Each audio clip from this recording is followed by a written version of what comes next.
Join us this evening as we host one of our viewers' favorite shows, Ask Anything. Tonight's show focuses on all medical topics affecting those in our viewing audience. Ask Anything tonight on Call with the Prairie Doc.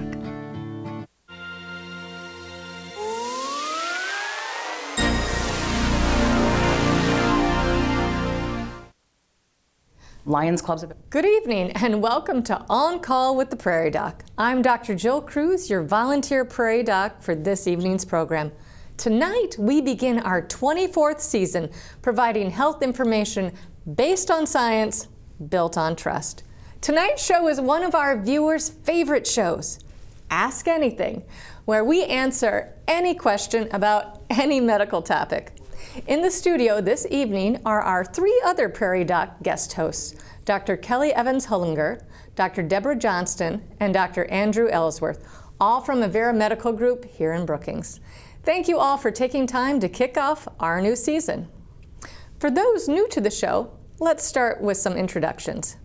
Dr. Ellsworth, what's your background in practice? I'm a family doc. So I've been in Brookings 13 years now, and I see all ages, and I have a variety in my practice. I see babies and go to the nursing home too, and I love taking care of whole families, multiple generations. It gives me more variety, and it gives me more ability to see the whole picture and take care of the whole family, and that adds a lot of meaning to my day. Excellent.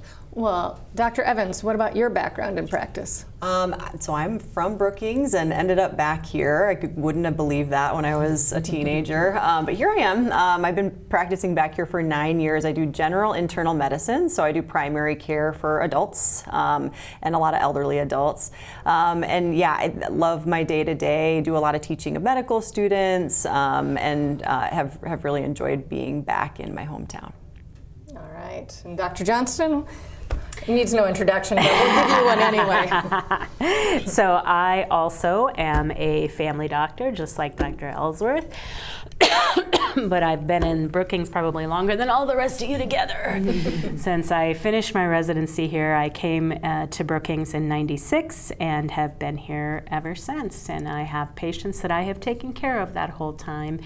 And that is really a wonderful feeling to have kind of grown old with my patients. So, and you know, some of those babies that I delivered early on now are bringing their toddlers to me, and that's really a fun thing. Young at heart. Young at heart, yes. Well, in some way anyway. Right. Wonderful. And Jill, your background. You didn't think I was going to let you escape that, did you? Darn. Yes. So, well, this is my 12th year now here in Brookings, my 20th year in practice.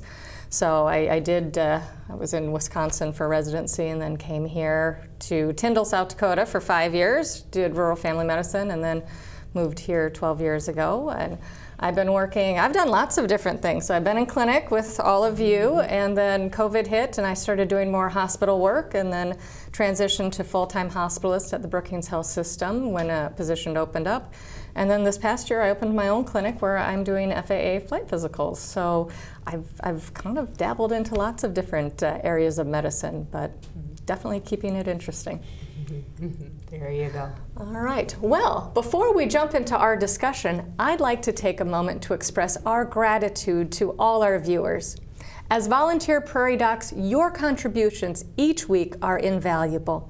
Each dollar you give helps us produce meaningful content that empowers individuals to make informed health decisions. Donations can be made directly to the Prairie Doc online. Now, let's turn our focus to you, our audience. We invite you to submit your questions for tonight's conversation as we answer all medical questions and topics submitted. There are 3 ways to reach us. Call 1-888-376-6225, send an email to ask@prairiedoc.org, or engage with us through Messenger or on our Prairie Doc Facebook page. We do our best to address as many of your questions as time allows. If we can't get to yours, we sincerely apologize. All your questions are anonymous and no information will be saved. However, if you would like to leave your name, email, or a phone number, you'll be entered into a drawing for our Prairie Doc publication, Perspectives from the Prairie. It's not a requirement to submit a question. We'll announce the winner at the end of the program. Well, lots of viewer questions. I actually like to call this show Stump the Prairie Doc. This particular show, when it's the four of us, and usually people manage to do that at least once or twice. So, that's the wonderful thing about primary care. We have a very broad knowledge base, and between the four of us, we can make a pretty educated guess at most things. We're used to people asking random questions all day long. All so day it's long. Okay. Yep. And we're used to saying, I don't know, but here's how we can try to find the answer. Yep. That's an important part of primary care. Well, let's dive in because Yes. we have a couple of questions that have already been coming in over the summer. So we're starting out. Let's do it. So an email came in and it says, I keep getting a ringing in my ears. Is that a sign of something serious or is it just stress? It comes and goes during the day. That is such a common problem. Tinnitus is such a common problem. There are some situations where tinnitus can be a sign of an issue, particularly something we call pulsatile tinnitus, which is almost hearing your pulse in your ear there. That can be a sign of abnormal vasculatures, an ear issue. It can be a sign of some issues. But most of the time, tinnitus is actually a sign of hearing loss. So it is an extremely common problem, and it can be very, very annoying to people, and a lot of times hearing aids can be extremely helpful. Yes, because they kind of do that noise cancellation where it can kind of match that frequency and cancel it out. Anything to add, guys? Yeah, your brain is just not hearing as much, and so it starts to make up things that it's hearing, and your brain is actually making up this noise, and that's why sometimes you notice it more at times than others, or at night, or when things are more quiet, or whatever. And so, background noise can help. Hearing aids can help. But it's good to get evaluated, good to get tested, and if you do have hearing loss, it is helpful for your whole body and your mind to get hearing aids and to wear hearing aids, which helps you engage with others and connect with others, and then that can help decrease your risk of depression or even dementia by staying interactive with the world around you rather than just kind of closing off and getting shut down or your world getting smaller. So it is something that worthwhile looking into. Excellent. Well, let's keep going because we've got more. So a viewer says, my big toe has been numb for a few days. I have diabetes, but my levels are okay. Is this something I should have looked at or wait another week? Dr. Evans, what would you say? I think I would advise my patient to probably watchful waiting is okay for this problem. Diabetic neuropathy, which is one of the most common reasons we see numbness, tingling in the toes or feet, much more commonly will be a little more widespread than a single toe. I think if someone comes in with a single toe of numbness, that's probably more likely like a nerve compression, a small nerve compression type of thing.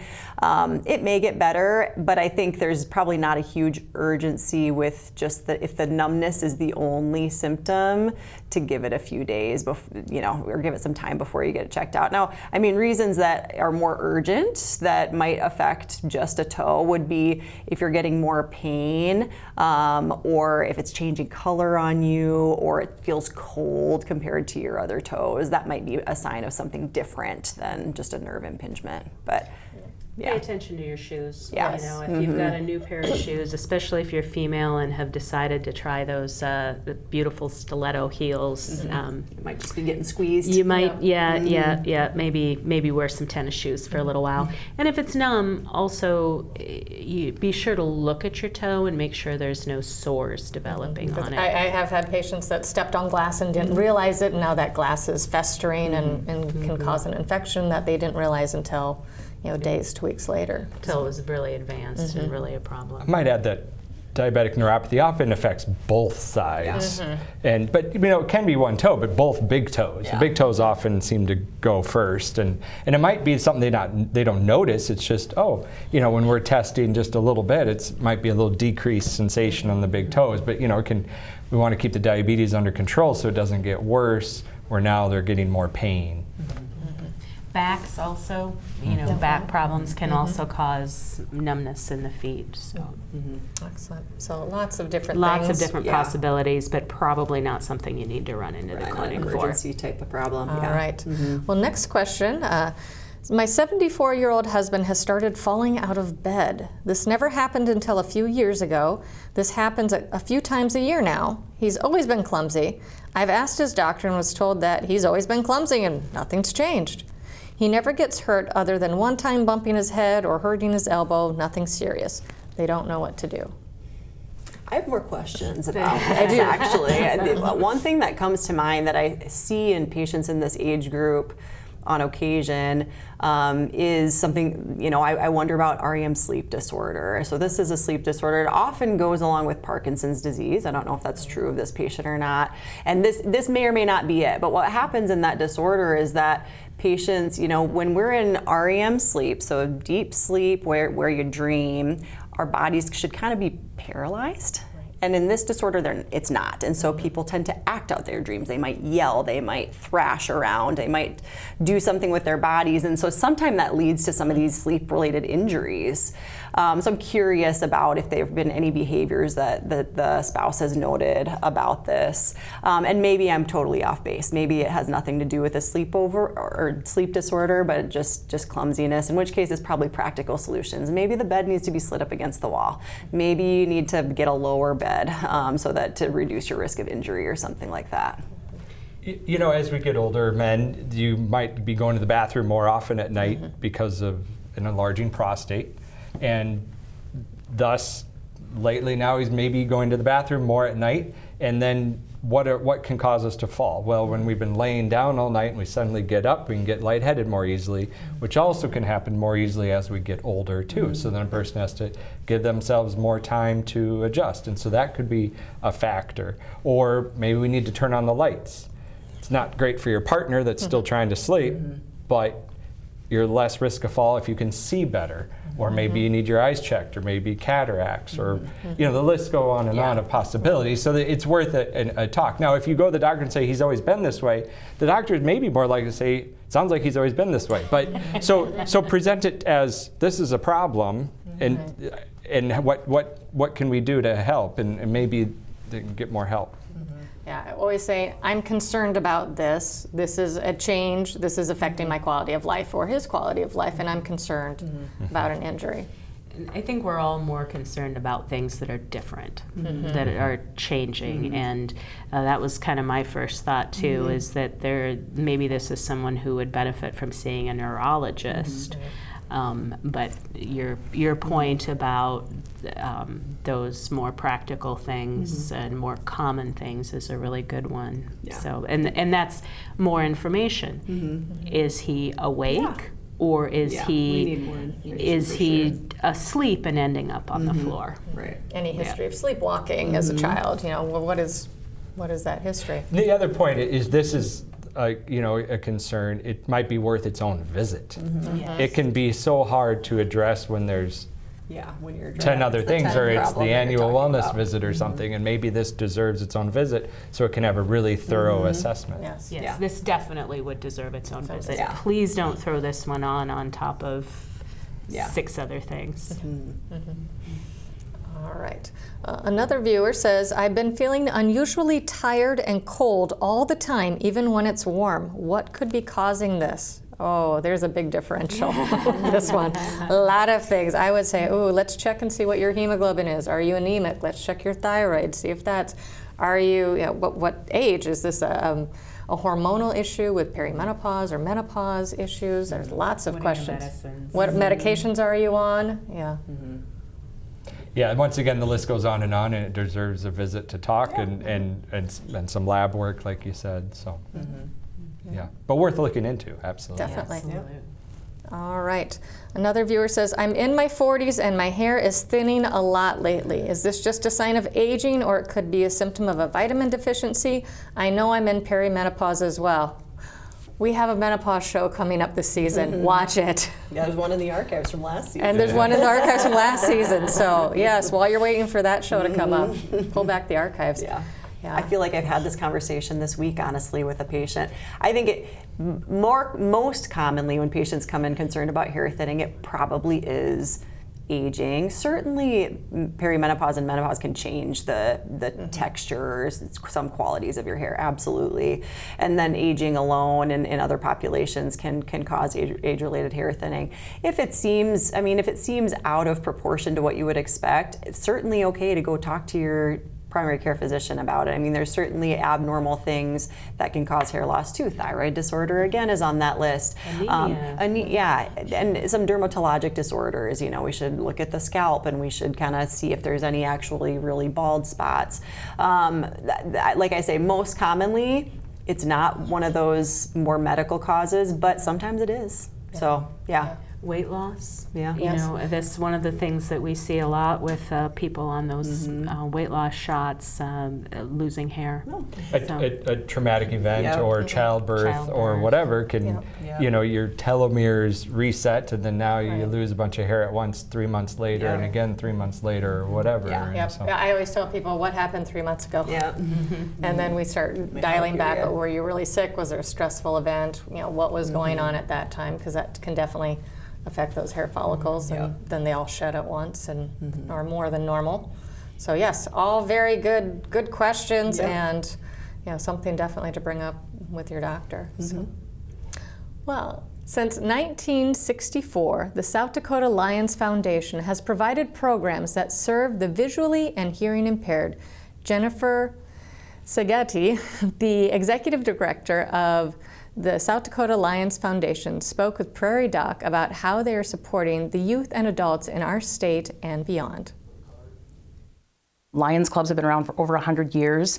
Helen Keller herself asked Lions to be Knights to the Blind. And in South Dakota right now we have over 71 Lions clubs in almost every community across the state. Seghetti says each club does work for their community, but their overall mission is vision. 30 years ago, we recognized that South Dakota didn't have an eye bank, and so we helped form the Lions Eye Bank, which is now its own separate organization. She says the foundation has programs including eyeglass donation and the Kids Sight Vision Screening Program. We use these cameras. It's a well-challenged spot screener. This is about a $8,000 to $10,000 camera, and all we do is take a simple picture of the child's eyes. Within a second, our screen tells us if they need to see a doctor for a complete eye exam. We're hoping to start reaching out to the general public and explaining this. Our Kids Sight Vision Screening Program isn't just for Lions. It is for the 120,000 kids in the state that need to be able to see so they can read. There are great opportunities to volunteer, and you do not need to be a Lions Club member, especially with our Kids Sight Vision Screening Program. We can train you how to use the machine in 15 minutes. If you're familiar with your smartphone technology, we can train you, especially if you like working with kids. Seghetti says the Lions Club is by far the largest service organization in South Dakota. Vision screening in kids is just so important. I go back to, if you haven't learned to read well by third grade, after third grade, kids are reading to learn. And so if they're not going to be able to read to learn things as well as the kids who have mastered reading by third grade. And the number one thing of teaching kids to read is their vision, is their sight. And so if they're looking up at that whiteboard and the teacher's explaining even the basics of the alphabet and they're not able to see that, we are putting those kids at such a disadvantage.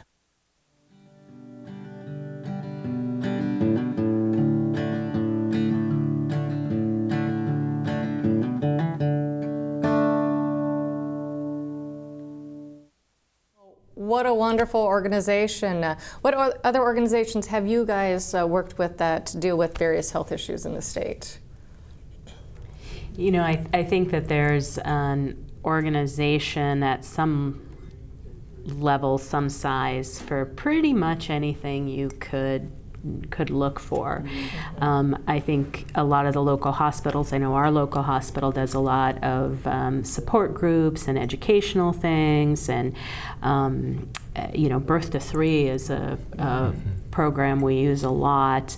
60s Plus Dining is another wonderful organization at the other end of the spectrum.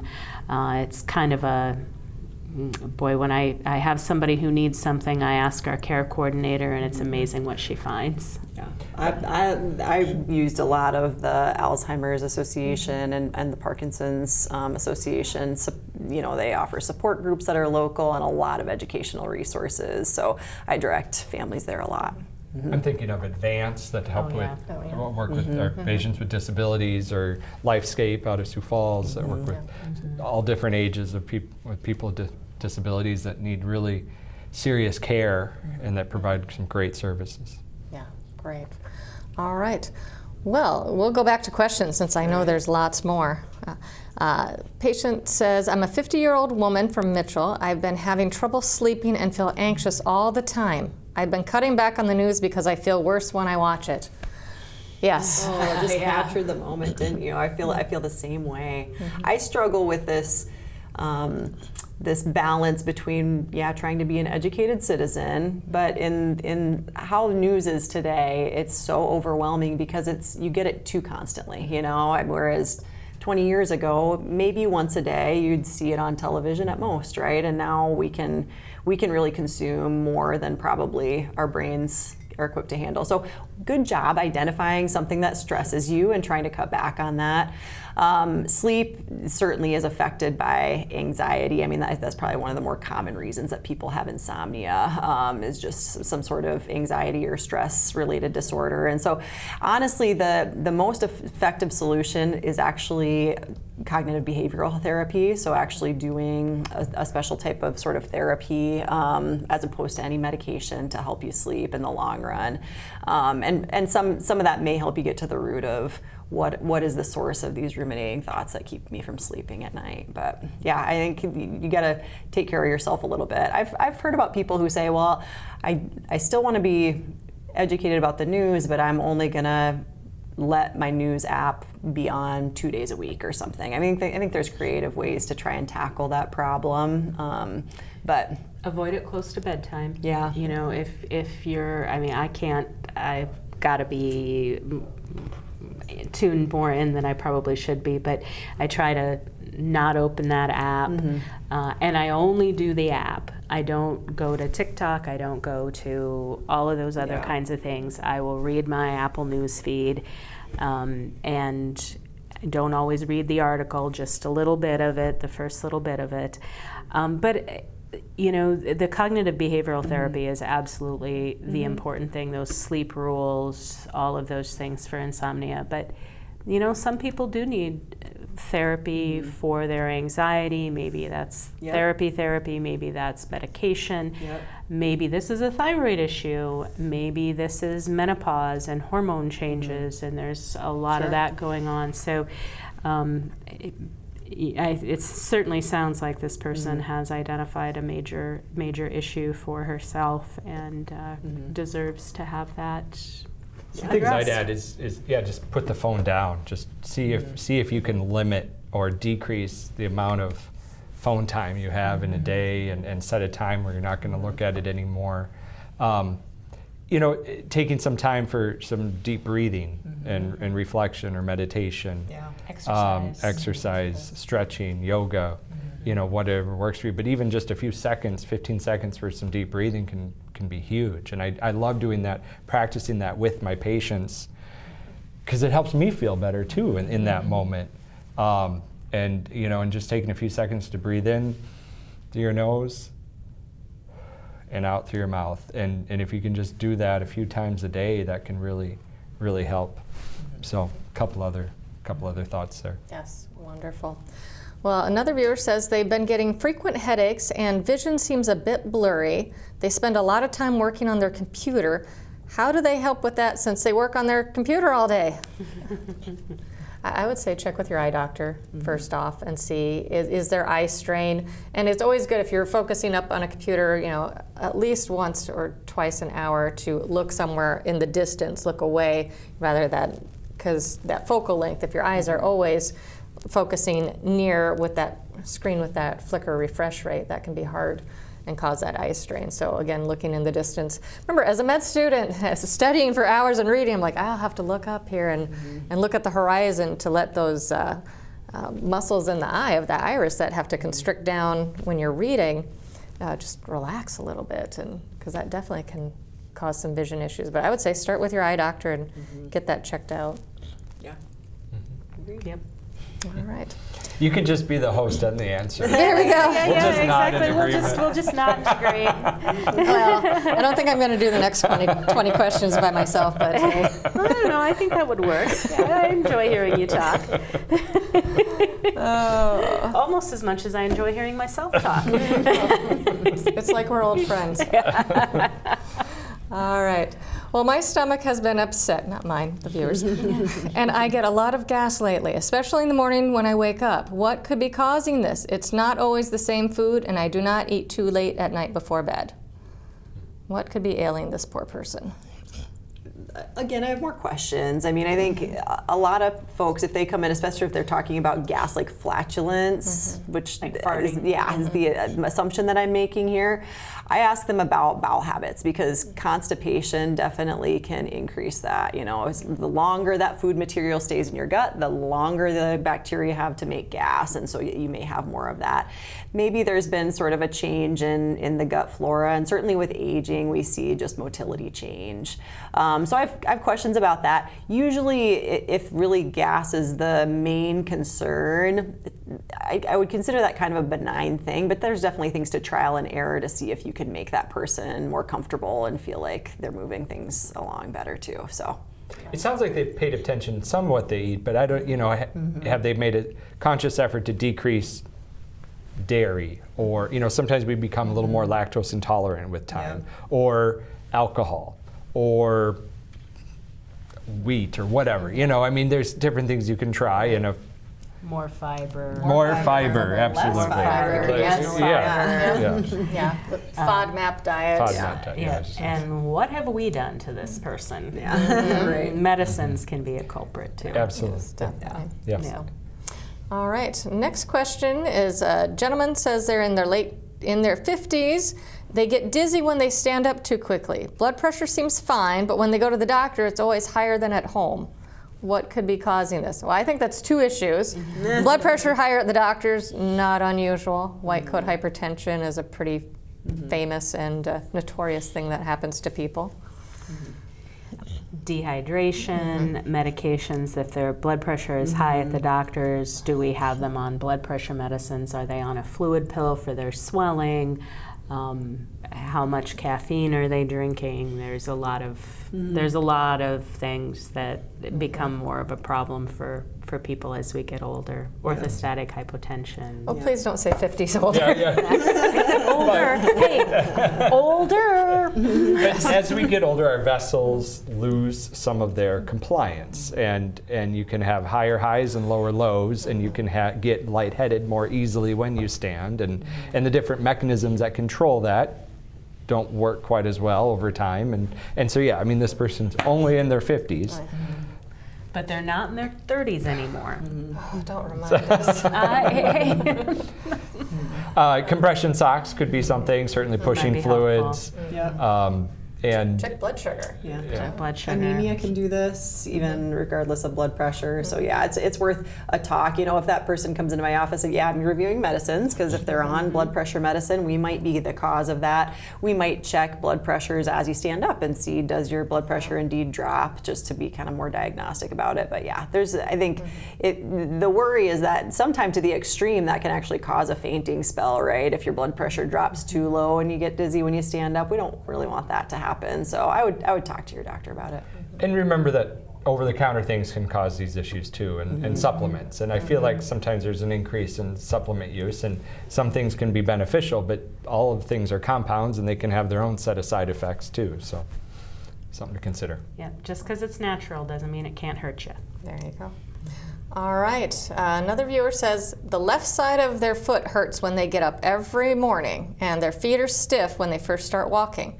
They're fine after a few minutes. Sometimes the left side hurts on and off during the day, especially if they stretch it. What could be causing this hurt and stiffness in the morning? Morning stiffness is kind of classic for arthritis and osteoarthritis, that sometimes you can work it out. Now I understand this is sometimes worse in the day, and was there numbness in there too? Or? Let's see. Anyway. It just said pain. So I was also thinking plantar fasciitis. That's a very classic, hurts first when you wake up, and then the more you walk, you kind of loosen it up.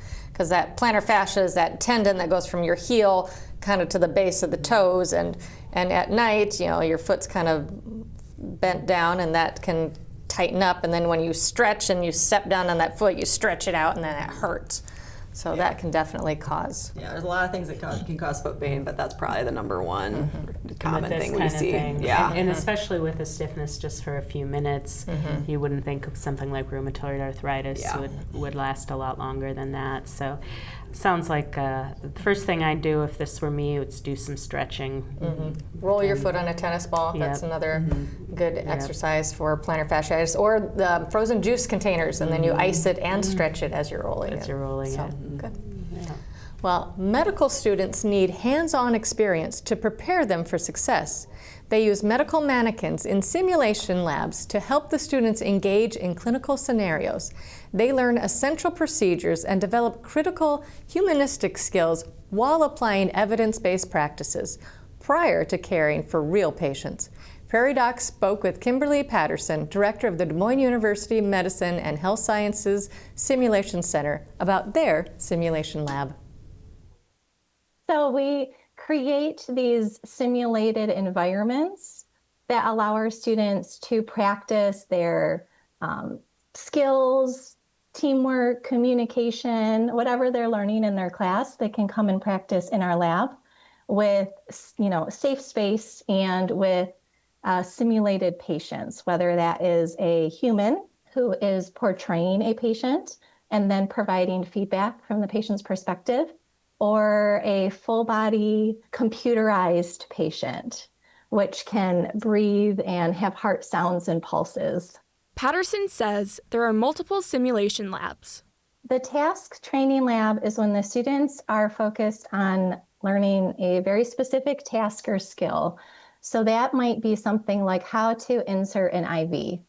And when they're first learning, we just give them a piece of a fake arm with veins and simulated blood and the equipment they need, so they can just focus on getting the steps and, keeping their site clean. And, they may later utilize those skills in the context of a bigger simulation, but we want to make sure that they've learned those skills. Intubation, putting a tube down somebody's throat to breathe, or inserting a chest tube. She says the simulation labs are important for the students. For a long time when we were training healthcare providers, unfortunately, a lot of things were done for the first time with real patients. And that's just not what our public expects, nor should they have happen, right? And so this is an opportunity for our students to practice everything from the basics, how to get a history and ask questions, to low frequency, high stakes scenarios, like a patient comes in from a motor vehicle accident and has a very, very traumatic injuries. We can simulate all of those. And so the students get the opportunity to practice it. And it's so much more interactive and increases their learning so much more than just learning it from a textbook.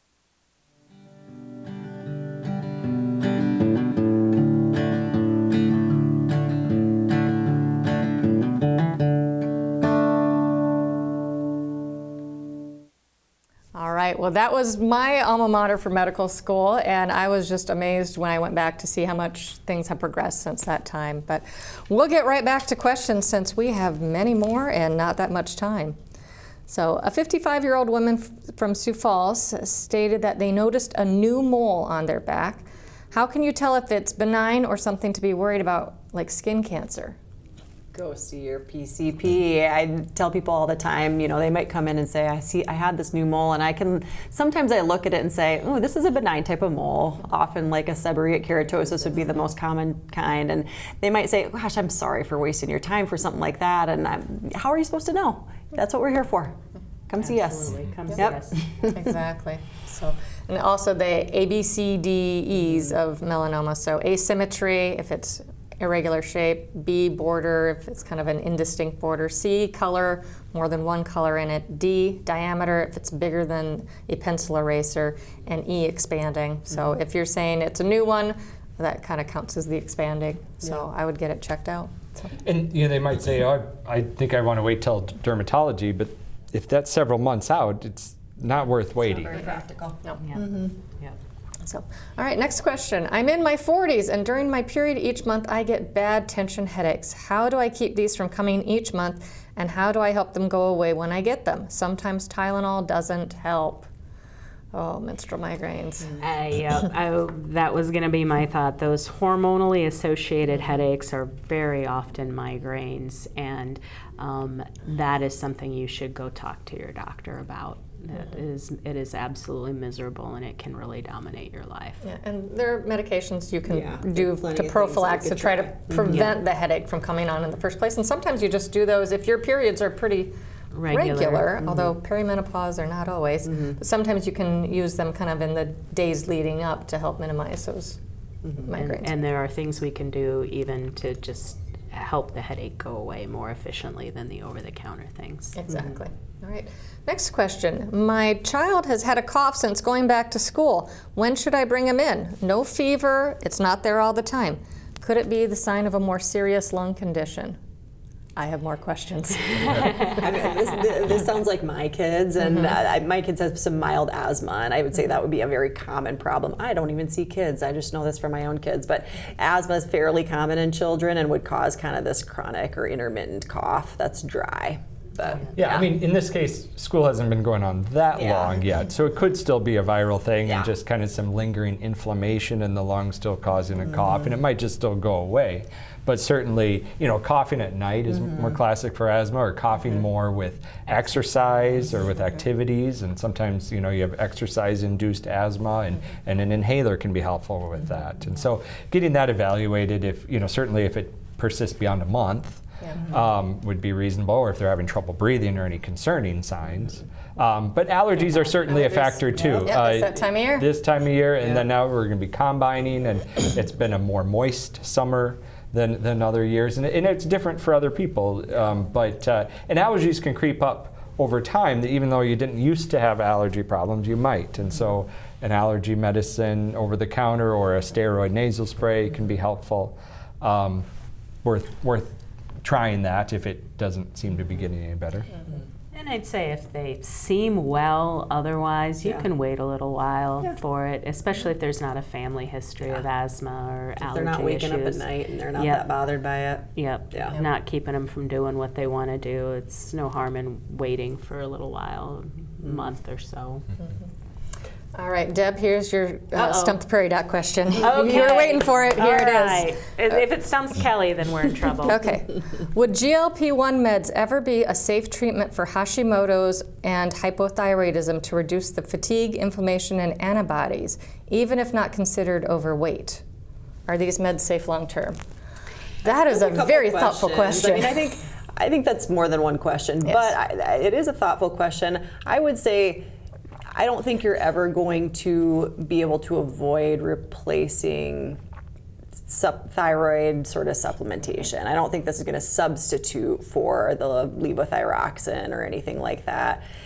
And I'm not aware of any research in GLP-1s in autoimmune disease, which is maybe more what the question is asking about. I'm not aware of any promising research. There is promising research in other aspects of health, and I mean, maybe it's out there, but I don't know if I'd bank on it. Where that benefit is seen, where it affects different diseases, if it's helping to fight or help with obesity, and obesity is raising the risk of some other conditions. But I'm not sure about those conditions in particular. I think there's also some really promising, not necessarily research, but observations, and I think that that's a really important thing. A lot of things in medicine think about using Zyban or Wellbutrin for smoking cessation. You're studying something for something else, and then you make the observation that, oh my gosh, look at it, it's helping with this. And then you have to look at that. Was that real, or was that just a statistical or association fluke? Why is that? And I am not aware of anything suggesting that the GLP-1s have an effect on the autoimmune or the immune system that way. There is some data about, or some observation, improving addiction, other addiction behaviors. That's very interesting. I think we're going to get more information on that in the next 5 years. I think so too. I think that's going to be a really, really exciting area of research and investigation. But the fatigue and the actual thyroid function, I don't think we're going to see that. Just thinking about how those medicines work. I don't have any reason to suspect that either. Long-term safety, the GLP agents they're relatively new agents, but they're not brand new agents, and certainly, we're seeing an explosion in their use, and anytime you use something in large numbers, you get more data about the safety and the incidence of rare things than when you're trickling in a few at a time. So yes. So another viewer, 74-year-old male, is wondering what affects urine flow. I'm assuming at night time would be the big. Andrew. We're going to give you Going back to the prostate. Yes. And what is the prostate? It's this little gland sitting above the bladder, or below the bladder there, and the urethra, or where the urine is exiting the bladder, is going through that. And so as that gland is enlarging, it might be pinching that urethra some and making it harder to empty the bladder completely. And you say, well, the problem isn't emptying the bladder, I have to go all the time. Well, you're going, but is it as strong? Are you emptying completely? And so then that's where that frequency comes in. Maybe dribbling, maybe harder to get going, or you go and stop, or go more frequently. And so there's some medications that can help with that and help shrink or relax the prostate. Sometimes a person goes for surgery, a TURP, transurethral resection of the prostate, and then that can help a person pee more effectively and urinate more effectively. Terms are fine. But speak English. But yeah, it is a common issue, and it's not one to ignore, because if you ignore it enough, you can have more urinary tract infections, and that happens, or even kidney damage, or something even more serious. So you can overdistend your bladder enough, because it doesn't actually get enough of the urine out, that your bladder muscle gives up. Right. So. All right. Next question. What do the doctors think of the dermal weight loss patches? Are they safe? I don't know. I don't think that there is any patch medication that is FDA approved that has been through testing, and not that there's not very things that are going to be shown to be useful that are not shown to be useful yet. And I'm sure that the drug companies are doing very aggressive research in new and different treatment options that avoid shots, but this is something I would very, very strongly encourage people to do a lot of, not just do your own research, but actually look for quality information and not testimonials. All right. Well, how reliable is the new blood test to detect colon cancer? Not very. Okay. Next question. So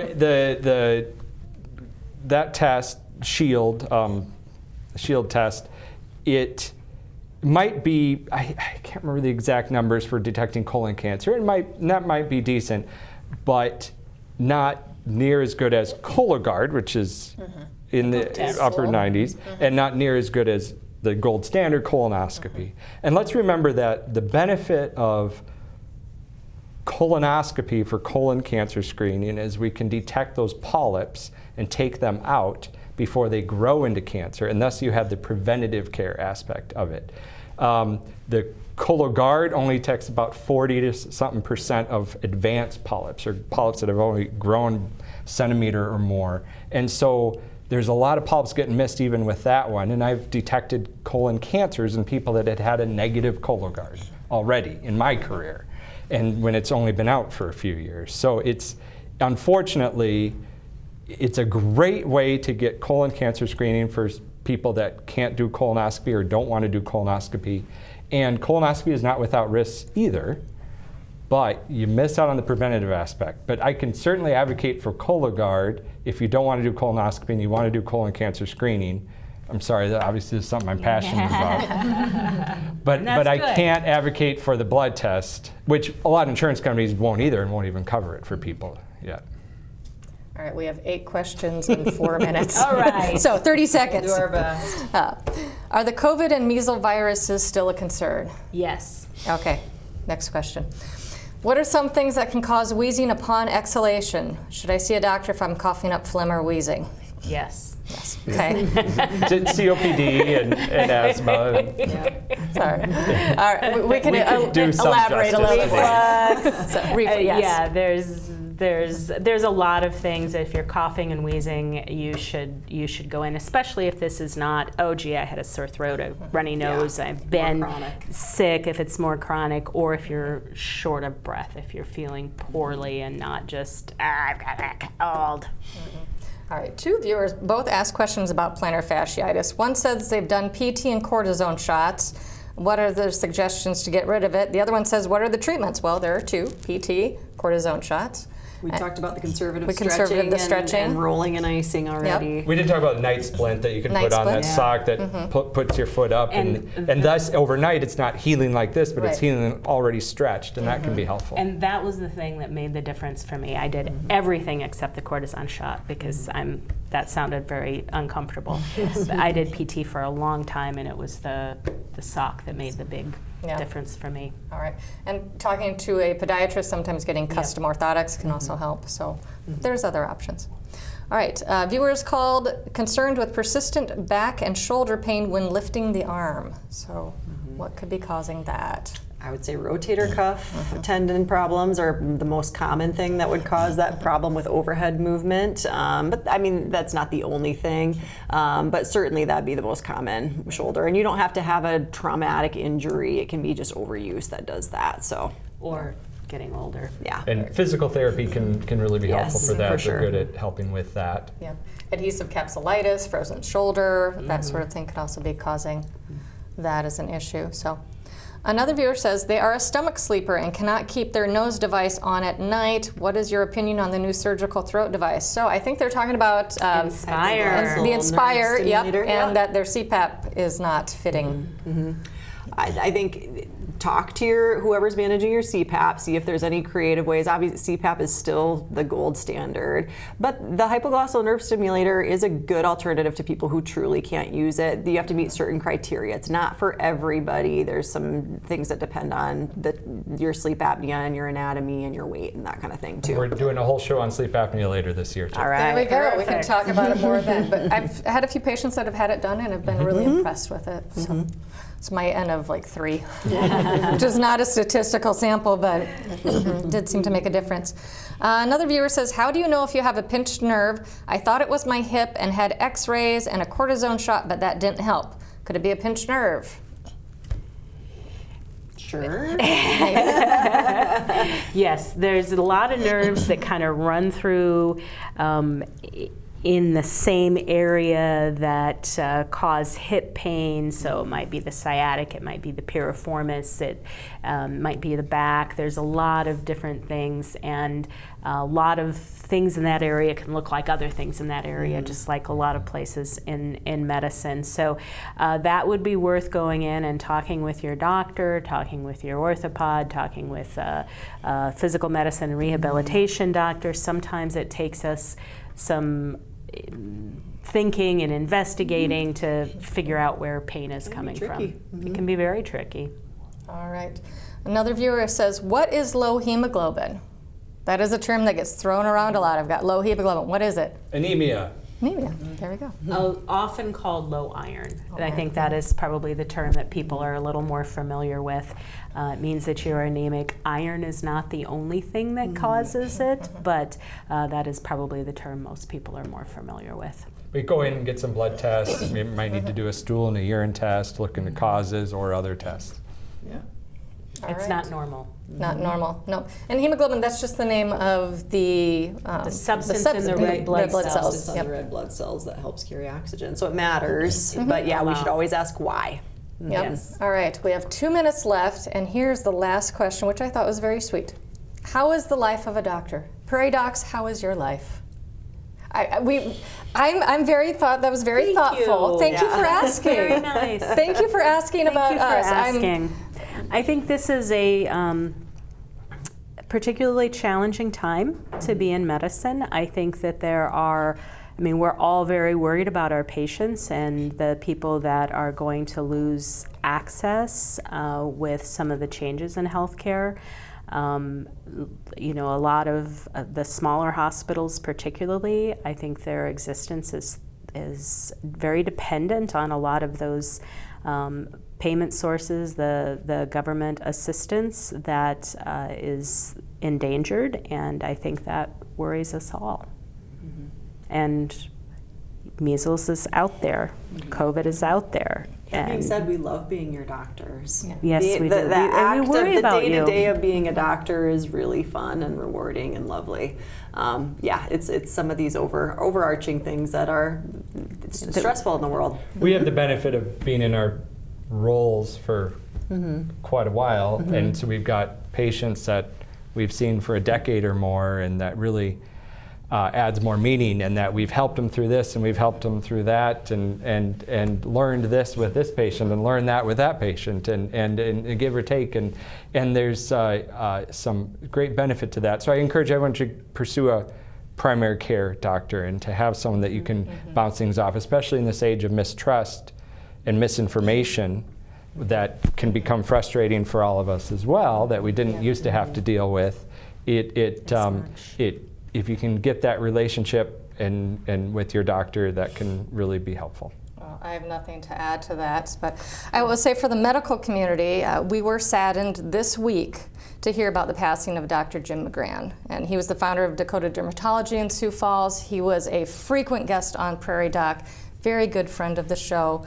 So we do want to give our condolences to his family and friends as we heard of his passing. So the medical community was definitely affected by that this week with that. So our winner here for the call-in was Catherine.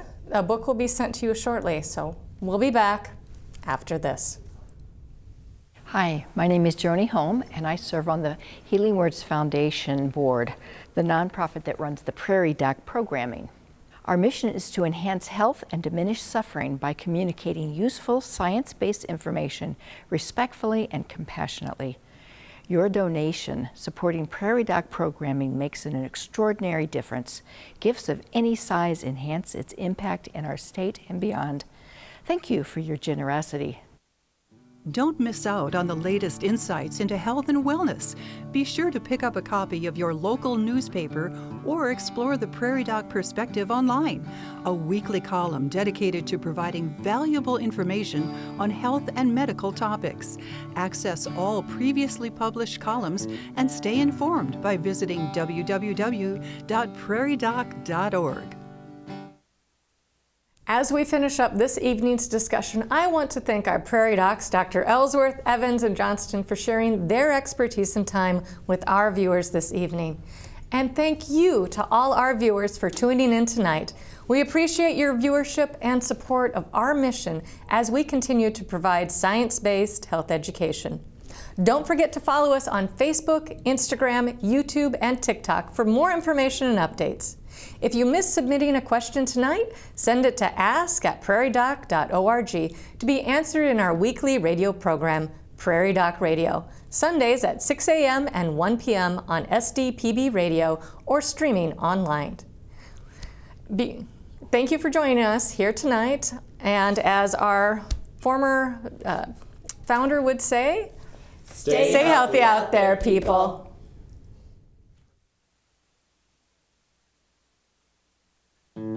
Autism spectrum disorder necessitates a tailored approach to care, recognizing each individual's unique strengths and challenges. Insights and advances in care for autism. Next time on Call with the Prairie Doc.